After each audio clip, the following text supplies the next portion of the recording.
Hi everyone, this side Sonia here from GrowingCraft, and today we are going to alter this glass jar into a beautiful decor piece. Now to prep up my base here, I'm going to use my white color gesso on my complete base, and I'm going to make sure that I cover the complete area with my white gesso with the help of my sponge dauber. Now here I'm going to take my rice paper and I'm going to pick up the design whichever I want. So I really wanted a beautiful decor piece for my living room which has a beautiful floral pattern.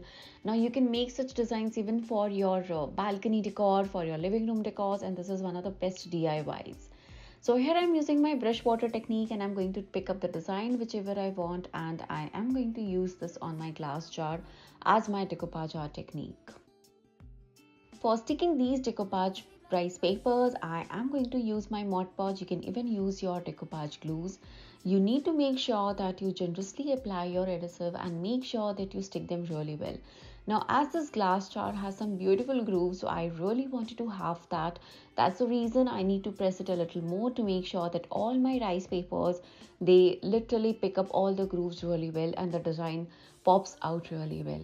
Now this is one of the best technique of using your rice papers, your decoupage tissues for your makeovers, for your recycling, for your upcycling, and trust me, they all look super gorgeous.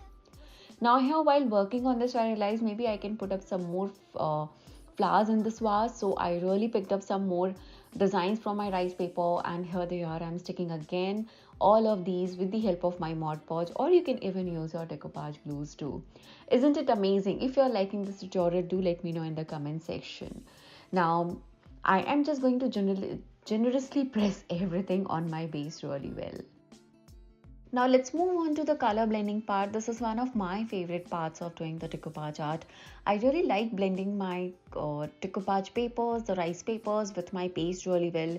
So for that I use a lot of chalk paints. So yes, here I'm using my dry brush technique. Now what is dry brush technique? You just take up a dry brush, use your colors, very little of color, and spread them really well on your base. Now here you will be seeing me doing two different shades. If you want, you can do a lot of more colors.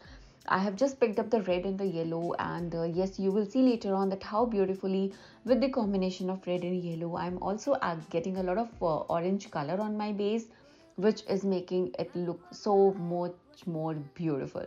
So that's the best part of doing your color blending technique. Like I said, I'm going to use two shades. If you want, you can use as many shades as you want, but make sure that you do not overdo the color blending technique. There is a very fine line doing the color blending technique and overdoing the color blending technique. So yeah, you just need to make sure about that, and I'm sure you guys are going to enjoy this process. Once I'm done with that, I'm just going to do some whitewash work with the help of my gesso, and I'm just dabbing a bit of gesso and just spreading it out just to highlight a little more of my grooves which is naturally there on the glass jar. Once I'm happy with my color blending process, then I'm going to move on to my massive stamping. I cannot go without the massive stamps because they are one of the most important part of my crafting. Whenever I do my decoupage art or my mixed media art or even with my paper crafting, I absolutely vouch for these. So here I'm using my permanent ink pad and I'm going to do my massive stamping, and I'm just going to make sure that I literally fill up the empty spaces. So I call them as the one of the best fillers whenever you're doing a decoupage or your mixed media art.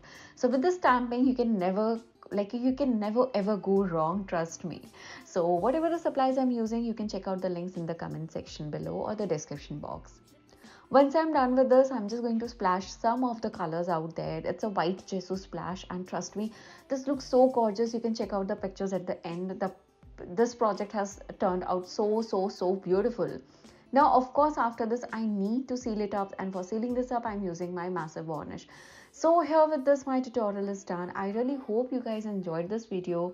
Do let me know your feedbacks in the comment section, and thank you so much for watching, guys. Take care and bye-bye.